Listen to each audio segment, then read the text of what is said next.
घरोघरी मातीच्या चुली मालिकेच्या आजच्या भागामध्ये आपण पाहत आहोत की आता इकडे जानकी सर्वांना चहा नाश्ता देत असते. तेव्हाच अवंतिका बाहेर येते. अवंतिका बाहेर आल्याबरोबर आपण पाहतो की ती लगेचच म्हणत असते जानकी बहिणी, आणि तेव्हा तिचा हात धरते आणि ती म्हणत असते, अगं काय करतेस अवंतिका? नाही वहिनी, तुम्ही इथे या प्लीज, इथे या, असं ती बोलत असते. तेव्हाच आपण पाहतो की लगेचच ती म्हणते, अगं काय झाले अवंतिका, ते तरी सांग. नाही, आणि पाया का पडतेस तू? काय झाले ते तरी सांग. आज आज मला तुमच्या पाया नाही, काहीही केलं तरीसुद्धा ते कमीच आहे. अगं पण हो हो हो, काय हे? आज तुम्ही माझं सौभाग्य वाचवले बहिणी. आज तुमच्यामुळे माझं सौभाग्य वाचलं आहे. आज तुमच्यामुळे माझा सौमित्र जो आहे तो जवळ आहे, असं इकडे ती बोलत असते. आणि तेव्हाच आपण पाहतो की इकडे लगेचच आता जी काही अवंतिका आहे ती म्हणत असते, हो वहिनी, मला सगळं काही सोमीनं सांगितलेलं आहे. तेवढ्यातच आता सुमित्रा म्हणत असते, अगं काय झालेलं आहे, मला काही कळेल का? कशाबद्दल बोलताय तुम्ही हे सगळं काही? आणि काय गे अवंतिका, हे सगळं काय आहे, मला सांगणार आहेस का? काहीतरी सांग प्लीज प्लीज, काहीतरी सांग, असं म्हटल्यानंतर आपण पाहतो की आता लगेचच इकडे दुसऱ्या बाजूला अवंतिका सांगणार असते, पण जानकी मात्र तिला थांबवण्याचं काम करत असते. ती म्हणत असते, नाही नाही अवंतिका, काही सांगू नकोस. पण नाही, अजिबात नाही. माझ्यापासून तुम्ही काहीही लपवायचं नाही आहे, काहीही लपून ठेवायचं नाही आहे तुम्ही माझ्यापासून. प्लीज सगळं काही सांगायचं आहे, असं सुद्धा इकडे आता ती बोलत असते. तेव्हाच आपण पाहतो की आता इकडे सुमित्रा म्हणत असते, तुम्ही कशाबद्दल बोलताय ते सगळं काही सांगा. आता इकडे काय झाले सांगा. तेव्हा सुमित्र मध्ये येतो आणि सुमित्र म्हणत असतो, मी सांगतो आई. आणि तेव्हा लगेचच तो म्हणत असतो, मी जेव्हा पोलीस स्टेशनला चाललो होतो ना, त्या दिवशी पोलीस स्टेशनला जात असताना मास्कमॅनच्या माणसांनी माझ्या डोक्यावर मारलं आणि तेव्हा आम्ही बेशुद्ध झालो. आता बेशुद्ध झालेलं असल्या कारणाने इकडे त्या लोकांनी मला एका गोडाऊनमध्ये ठेवलं आणि गोडाऊनमध्ये ठेवल्यानंतर मला पूर्ण मास्कमॅनचा त्यांनी गेटअप केला. मी ओळखायला येऊ नये म्हणून त्यांनी हे सगळं केलं. आणि समोर माझ्या माया बसलेली होती आणि तिच्यावरती बंदूक रोखून ठेवलेलं सांगितलं. आणि त्याचबरोबर इकडे जेव्हा जानकी बहिणी आणि ऋषिकेश दादा आले तेव्हा त्यांना असं वाटलं की मी मास्कमॅनच आहे. आणि मास्कमॅन आहे असं वाटल्यानंतर आता आपण पाहतो की इकडे जेव्हाच ऋषिकेश दादाने माझ्यावर बंदूक चालवण्याचा प्रयत्न केला तेव्हा लगेचच जानकी बहिणीने प्रसंगावधान दाखवलं आणि मला ओळखलं की मी इथे सुमित्रा आहे म्हणून. तर जानकी बहिणीमुळे ह्या सगळ्या गोष्टी झाल्या आणि जानकी बहिणीमुळेच आज मी तुमच्या सगळ्यांमध्ये आहे, असं इकडे तो बोलत असतो. तेव्हाच आपण पाहतो इकडे लगेचच आता ऐश्वर्याला आजीनं फोन केलेला असतो आणि आजीनं फोन केल्यानंतर इकडे ती म्हणत असते, अगं ऐश्वर्या, काय झालेलं आहे हे सगळं काही. तेव्हा ऐश्वर्या चिडते आणि म्हणत असते, तुम्ही काय माझ्या जखमेवर मीठ चोळण्यासाठी इथे फोन केलेला आहे का? बोला ना, मीठ चोळायला तुम्ही जर फोन केला असेल तर. अगं ऐश्वर्या, असं काय करतेस? मी तर फक्त आणि फक्त इथे तुला विचारण्यासाठी फोन केलाय, काय झालेलं आहे ते तरी जरा सांगणार आहेस का? तेव्हाच लगेचच आता इकडे जे काही आजी आहेत त्या म्हणत असतात, अगो पण ते पेपर्स आणि ते सगळं काय आहे? आणि इकडे तर जानकीची आई सुद्धा परत आलेली आहे. तेव्हाच लगेचच आता आपण पाहतो की इकडे जे काही ऐश्वर्या आहे ती म्हणत असते, हो सगळं माझ्या हातातून संपलेलं आहे. ते खरे प्रॉपर्टीचे पेपर जे आहेत ना ते सुद्धा त्या मास्कमॅनने घेऊन गेलेलं आहे.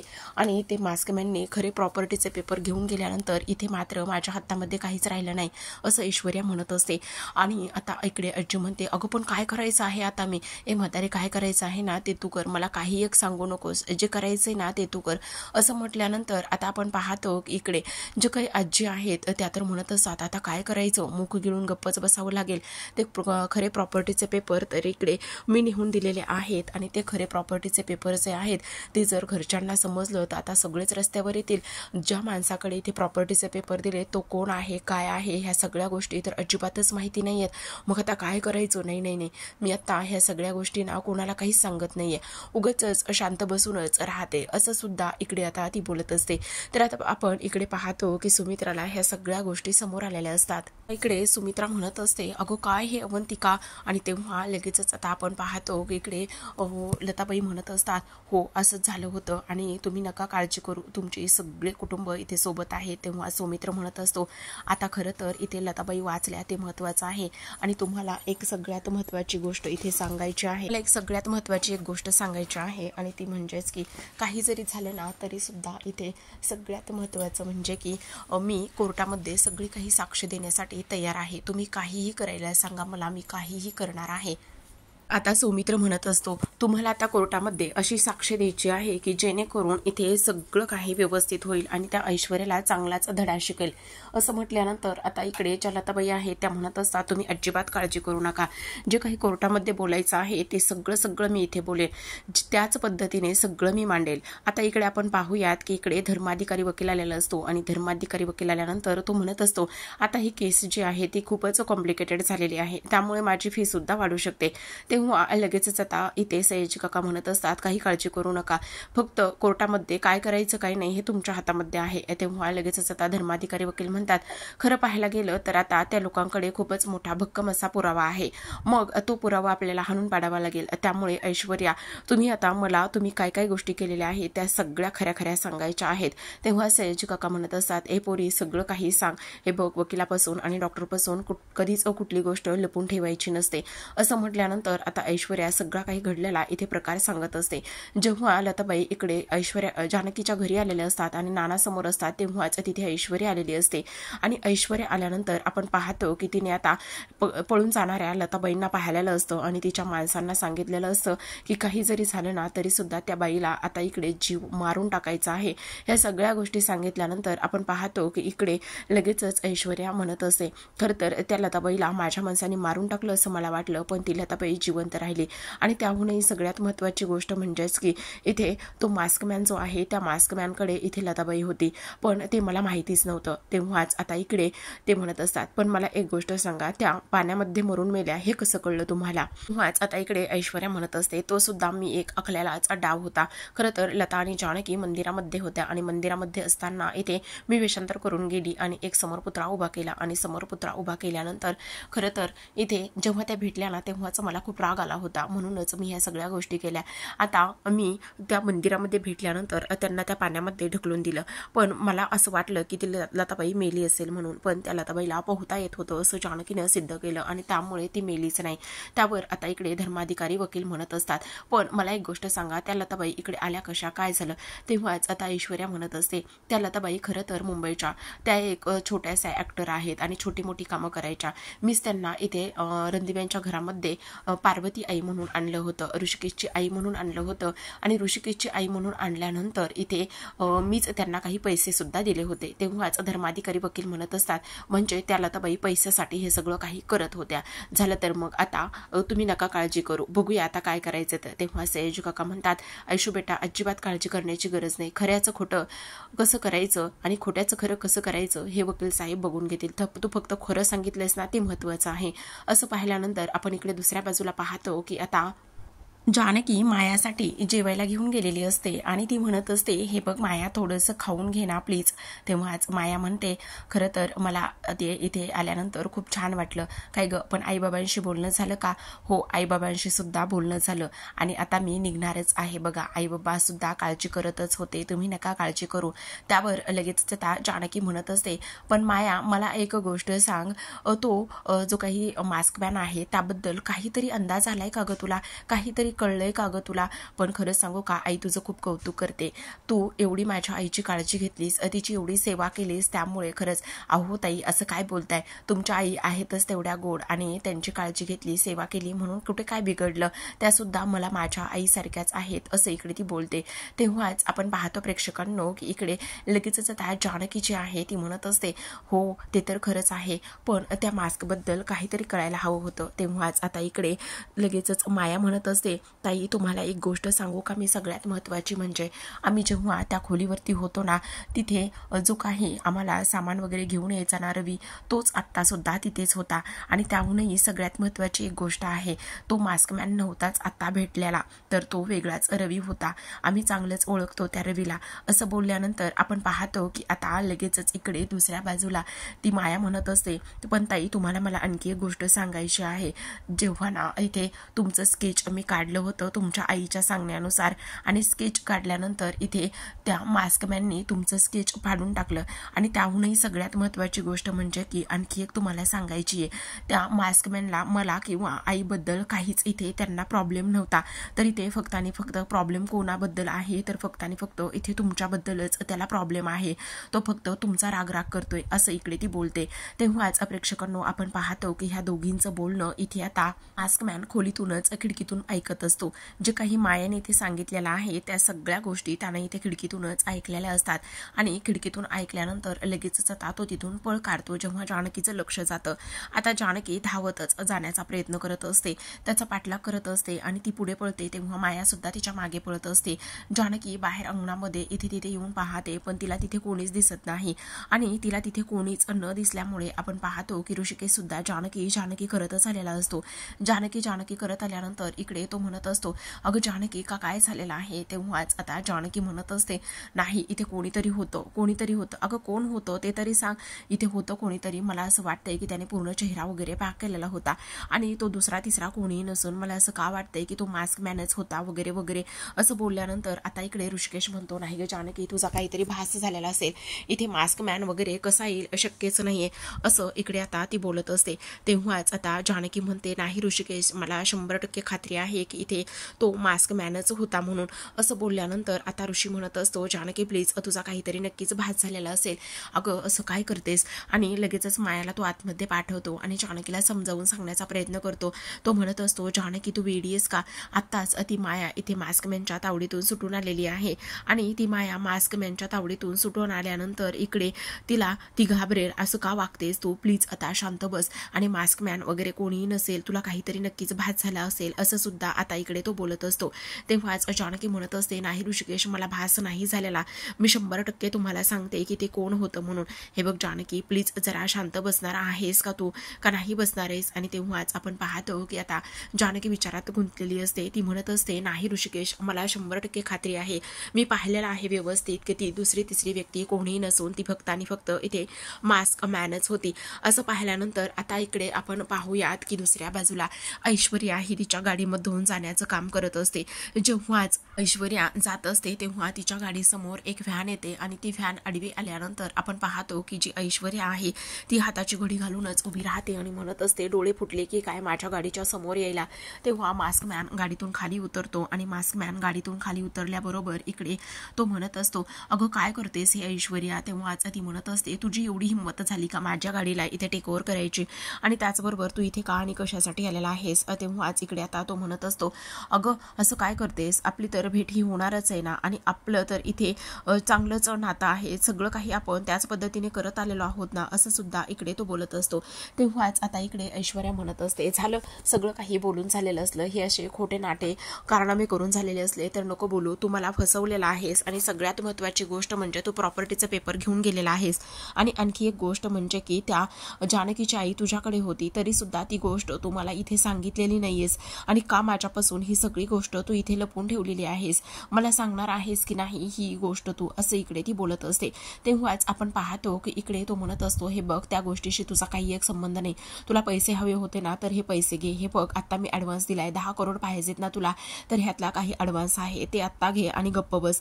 असं म्हटल्यानंतर आता लगेचच ऐश्वर्या म्हणत असते, हे पैसे तू मला देतोयस नक्की, तेव्हा हे खरे आहेत की खोटे आहेत का, ह्यामध्ये सुद्धा आणखी तुझं काही षडयंत्र आहे.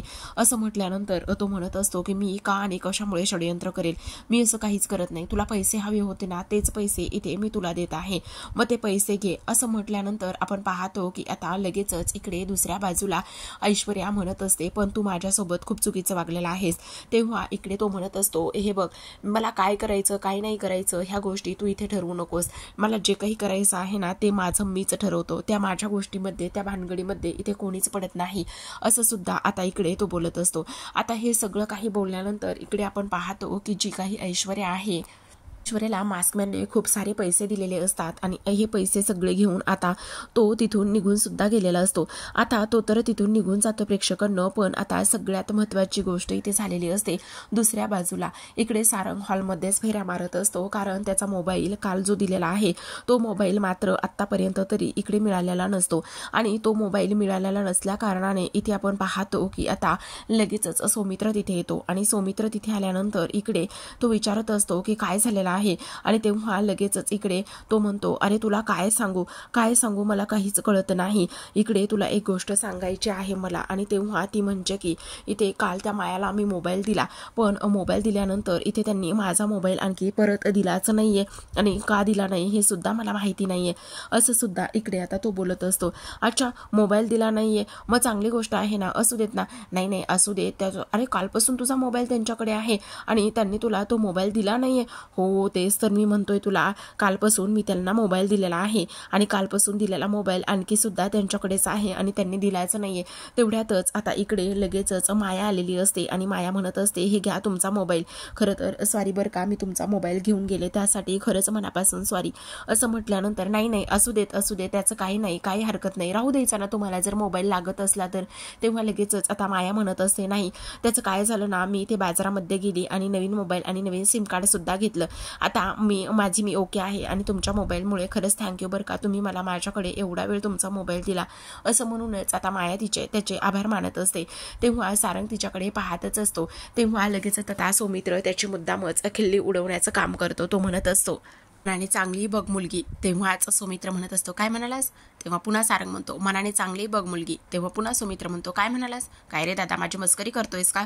अरे मी कुठे मस्करी करतोय, आत्ताच काही मिनिटापूर्वी तू मोबाईल घेऊन गेली म्हणून तिची कंप्लेंट इथे तू करत होतास आणि आता लगेचच तू इथे ती चांगली आहे, मनाने चांगली आहे मुलगी म्हणूनच सुद्धा इथे तिची स्तुती करत आहेस, म्हणजे हे सगळं काय आहे, असं सुद्धा इकडे आता तो बोलत असतो। अरे दादा काय ना, तू पण ना खरंच जाऊ दे, असू दे, मला माझा मोबाईल भेटलाय ना, मी माझा मोबाईल घेऊन माझ्या खोलीमध्ये जातो, असं म्हणून आता सारंग तिथून निघून गेलेला असतो। तर आता प्रेक्षकांनो आपण पाहतो इकडे दुसऱ्या बाजूला ऐश्वर्याने जे काही पैसे घेऊन आलेले असते ते पैसे इथे सयाजी काकांसमोर ठेवलेले असतात। तेव्हा लगेचच आता इकडे सयाजी काका म्हणत असतात, अगं काय हे ऐशू, आणि तेव्हाच इकडे लगेचच ती म्हणत असते, हे 10 करोड रुपये आहेत, हा ऍडव्हान्स दिलाय, बाकीचे तो पाठवणार आहे।